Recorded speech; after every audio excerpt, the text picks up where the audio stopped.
Hello and welcome to the 2017 Point in Time Count Volunteer Training.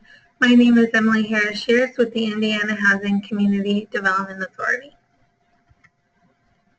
Today we're going to cover the Point in Time Count volunteer responsibilities and the paper survey for unsheltered count.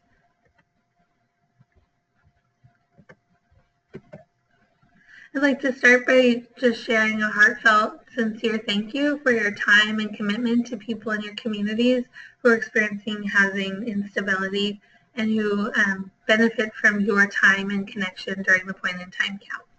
I'd also like to thank the regional coordinators and the point in time coordinators who spend a tremendous amount of time helping me put the point in time count together for the balance of state. Without their hard work and dedication to this work, we would not be able to complete the magnitude of the project that we do. So thank you very much. The point in time count is scheduled for Wednesday, January 25th, and the specific hours and details are set by the regional coordinator in your area. The point in time count provides the community with data needed to understand the number and characteristics of people who are homeless at a point in time. This occurs regionally across the balance of state of Indiana. And the Indiana balance of state is divided into 15 regions. Each region has one designated coordinator who is responsible for organizing the details of your regional count. IHCDA oversees the count from the state perspective and reports the final results to HUD, the Department of Housing and Urban Development. So in the count, we're including people who are unsheltered. This means people who are staying in places not meant for human habitation. This could include in their car, on the sidewalk, in abandoned buildings, on the streets, in parks, under overpasses or bridges, or in doorways, or other places that are not meant to be slept in. This also includes people who stay in restaurants, 24-hour restaurants all night so that they can stay warm. It includes people who ride the bus all night so that they have an inside sheltered place to stay. But those places well inside are not intended to be slept in or meant for human habitation. We also include people who are sheltered, staying in temporary emergency shelters, whether it's a weather emergency shelter, a regular emergency shelter, or a domestic violence shelter.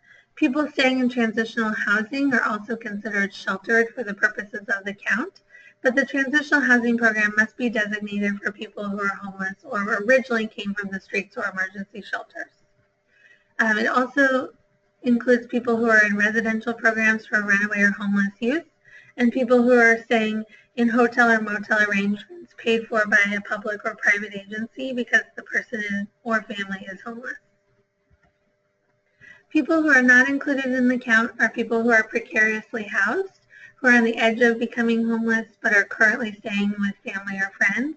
This is often referred to as doubled up or couch surfing. People who are formerly homeless are currently living in permanent housing. That could include Section 8, Shelter Plus Care, Permanent Supportive Housing, Rapid Rehousing, or Veteran HUD VASH.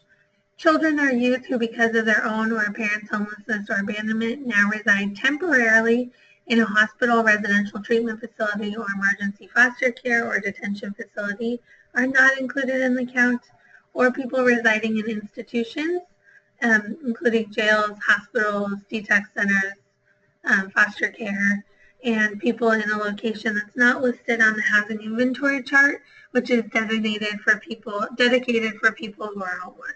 All of those situations are not included in the count. The point-in-time survey is conducted on paper at service-based locations on the street, connecting with people in parks, camps, under bridges and overpasses, and at specific shelters that do not have access to HMAS or Client Track. And the point-in-time coordinator will have a list of these programs. On the night or day of the count, your coordinator will give you a location where you should be and a time. And some of you will be in service-based locations and others will be outside in places like parks or other places that people stay that are not meant for human habitation. On the night and day of the count, we recommend that you bring a cell phone, a list of cell numbers that you need to reach people, the clipboard, pens and pencils, survey forms, details on your survey area or location, that you wear comfortable shoes, that you Wear warm clothing in layers that you can take off if you're going in and out of doors.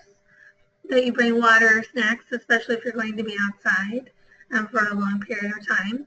Donations to distribute that your community is offering, resource lists to distribute if available, and a flashlight if you're going out at night. We do want everyone to remain safe during the point in time count, and that is not to say that we expect this to be an unsafe experience in any way, but anytime that you're interacting with new people, especially people that are protective of their current living situation because it is not ideal, but it's somewhere to be, we just want everyone, including the person who's staying outside, to feel safe and for this to be a successful and safe count. So to do that, we recommend that you stay within your comfort level, that you listen to your instinct and stay in lit areas, and that you're aware of your surroundings.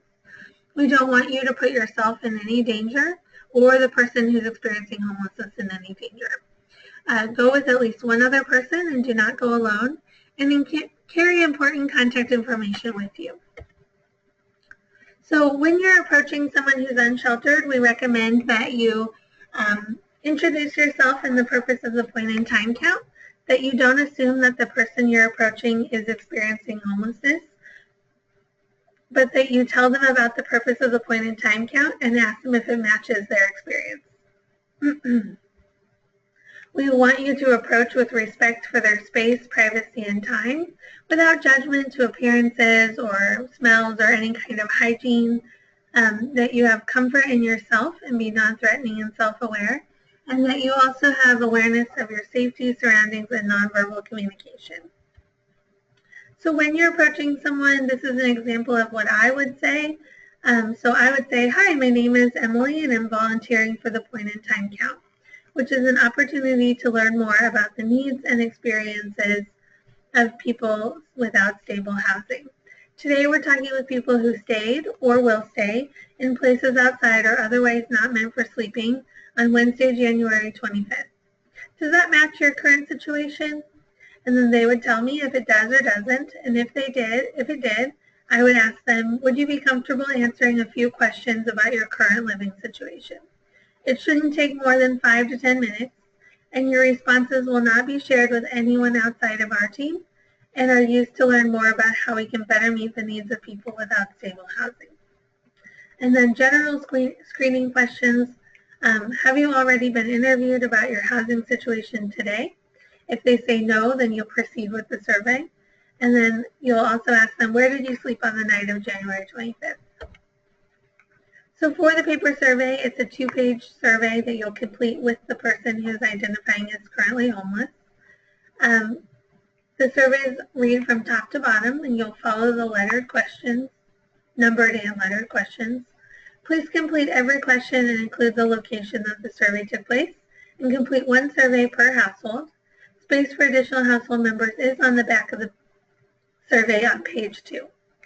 If a person refuses to answer any questions, try to at least get their initials, where they slept the night of the 25th, and fill in for refused for other questions or make observations when applicable. So you want to create a conversational tone. Due to limited space on the survey form, there are 5 questions that do not include an introduction. So date of birth, ethnicity, race, gender, and disability are listed just with that heading. And we would like you to create a conversational tone by adding a simple introduction to those questions. So examples of this could be, how do you identify your race?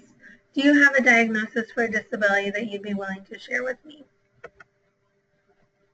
So when you're completing the paper survey, the first component you're going to ask is about their current living situation. So you'll write your name and on the interview line, include the date and time of the location. Answer every question completely. Select don't know or refuse if that's the most accurate option. Stop and discard if someone has already completed the survey, and please include the name of the shelter or transitional housing program when applicable. If the person spent the night at a friend or family's house, or any option not listed on the survey, then they were not homeless per HUD's definition, and the interview should stop. So here you can see you'll fill in whether it's during the unsheltered or sheltered count, the interviewer's name, date, and time that you're completing the interview or survey, the location of where you are, and the county that you're in. We'll also have you ask the person, have you been interviewed about your experience of homelessness today? If they say yes, then you'll stop the survey. If they say no, you'll continue. Then you'll ask them where did they sleep or will they sleep, depending on the timing of your survey, on the night of January 25th. And the options are emergency shelter. If they answer this, you'll write the name of the shelter. Transitional housing, you'll write the name of the shelter, or a safe haven, and you'll write the name of the safe haven. If it's a motel or motel paid for with an emergency shelter voucher, you'll select that. Or if it's a place not meant for human habitation, you'll select that. Any other housing status would not meet the definition of literal homelessness per HUD, and so you will stop the survey. The next questions are asking about their current living situation. So how much time have they spent in their current situation? What is the approximate date that they started staying there? What is their name? You want their first, last, and initial if they'll give it to you. We do also ask for the last 4 digits of their social security number. That's so that we can deduplicate any records that we receive, especially for people that have similar names or maybe don't know or don't include their date of birth. So in that case, if they don't have a social security number, don't know it, or don't want to give it to you, you would select don't know or refuse. And you can let them know that we will not share that with anyone outside of this survey process. And then please tell me about the following information about yourself. So on the next question, you can see there's a grid with several questions. The questions start at the left and go down. You'll complete the questions 1 through 5 with the person who's the head of a household. And if the person refuses or doesn't know, make an observation for questions B through E. Do not speculate or observe for other questions, and do not speculate or observe if you disagree with the answer the person provides. So the first question is about just getting their initials. Then you'll ask the person to tell you their date of birth. And if they don't know or refuse, you will make an observation on how old you think they might be. For ethnicity, you'll ask them if they identify as Hispanic or Latino, and then you'll mark accordingly. If they say that they don't know or refuse, then you'll make an observation if you feel comfortable doing that. For race, the same question, you could ask them, how do you identify your race? I would let them know that there are several options they can choose from, and they can select all that apply. And then same here, if they don't know or refuse, you can make an observation. For gender, same question, how do you identify your gender? There are several options, male to female, female to male, male, female, transgender, male to female, transgender, female to male, and then an observation if they don't know or refuse. With disability, same question, where you're going to create a prompt. This is where you stop making observations if they don't know or refuse. But the prompt you could use is, have you been diagnosed with a disability that you'd be willing to share with me? And then let them know that they can select any that apply. So for veteran status, we're asking if they've served on active duty in the armed forces, Army, Navy, Air Force, Marine Corps, or Coast Guard, or were they ever called to active duty as a member of the National Guard or as a reservist. The next question is asking if someone has experienced domestic violence. We not only need to know if they have experienced domestic violence, but how long ago. So there are several prompts for how long. The next question is, how many months has the person been on the street or in an emergency shelter or safe haven in the past 3 years? If it's 1 to 12 months, then you'll circle 1 through 12. If it's more than 12 months, then you'll check that box. If you don't know or they refuse, then you'll select that. The next question is, regardless of where they stayed last night, how many times have they been on the street, in an emergency shelter, or in a safe haven in the past 3 years? And then the next question is asking, when did this current experience of homelessness begin? And again, like I commented earlier, they may not know exactly the month or date or the month or year, but you can help them kind of jog the memory by asking about a period of time that it may have occurred. Do they remember what season it was in? Do they remember a current event or something like that, that you might be able to help them kind of guesstimate an approximate month and year? And then the last question is asking them the length of stay in a housed living situation. So prior to their current experience of being on the street, the last time they were housed, how long were they there? And then when you're completing the survey with additional household members, the questions are on the second page. And I do apologize. I know that they are quite smushed on there. Partly is so that we could make the survey as short and small as possible, so that you only had 1 page per person. If you need space for additional household members, then you'll just attach a second back page. And again, you'll only make observations for question B through E.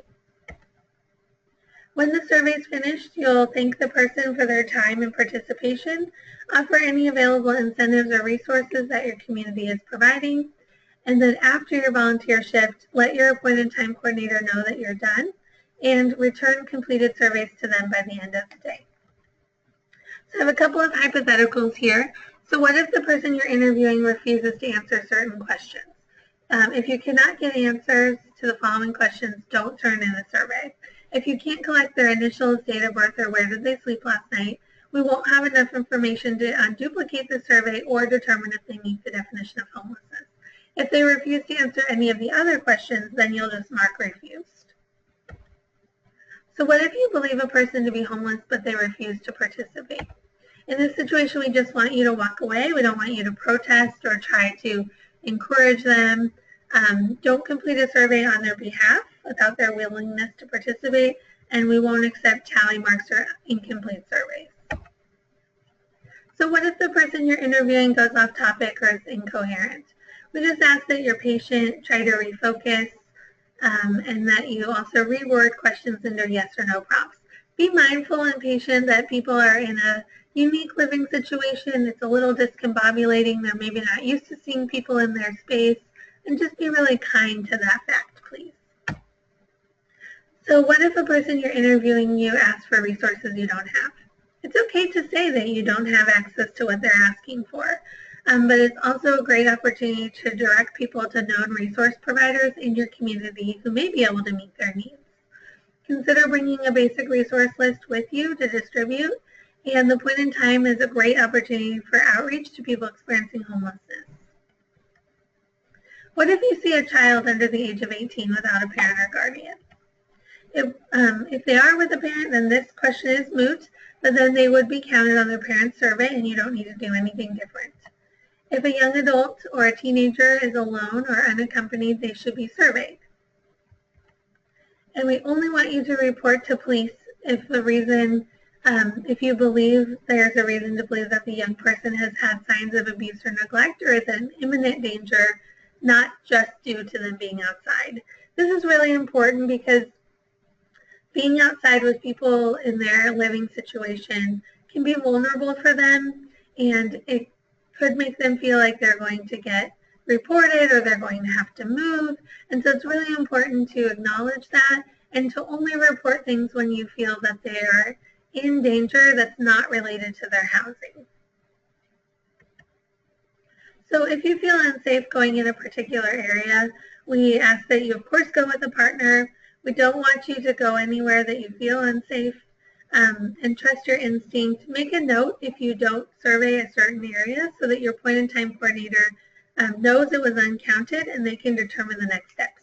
They may have a street outreach person or a partner who can go there for you.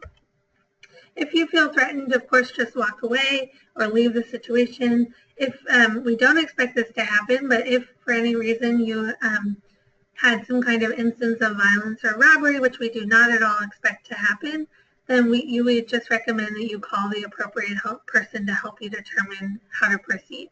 And we don't ask you to do anything that you wouldn't do in your normal life if something like that were to occur. So if you would normally call the police, we wouldn't ask you not to do that. That would be your decision to make.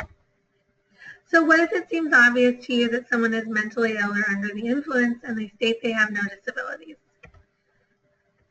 We don't want you to change the response that's given to you. We want you to take the person's account as fact. Everything on the survey should be self-reported unless the interviewer observation is indicated for the particular question. So you may get some questions from your local media. You're welcome to connect them to your local point-in-time coordinator or back to IHCDA, or if you're comfortable answering the question on your own. And our media coordinator, Brad, can be reached at brmeadows@ihcda.in.gov. When you're interacting with the media, we ask you not to share identifying information of people experiencing homelessness that you're meeting or interviewing, that you keep personal stories that have been shared with you by people you've interviewed vague.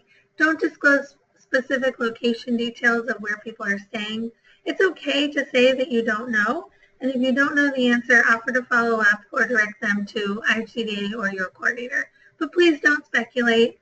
Don't use acronyms or jargon that are only known to people in your field. Keep your answers short.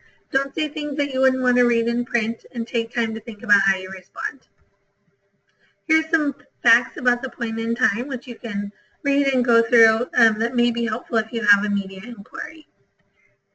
The regional coordinator contact information is available here, and if you need to reach one and you're not able to get them, for some reason they're very busy in this period of time, then you can reach me and I can try to reach them as well. And again, I can be reached at Harris-Shears@ihcda.in.gov. Thank you very much for participating and watching the Point in Time training webinar. And again, thank you very much for your participation in the 2017 Point in Time count. Without your support and your dedication to your community, we would not be able to complete this big project. Thank you very much and have a safe and meaningful Point in Time count.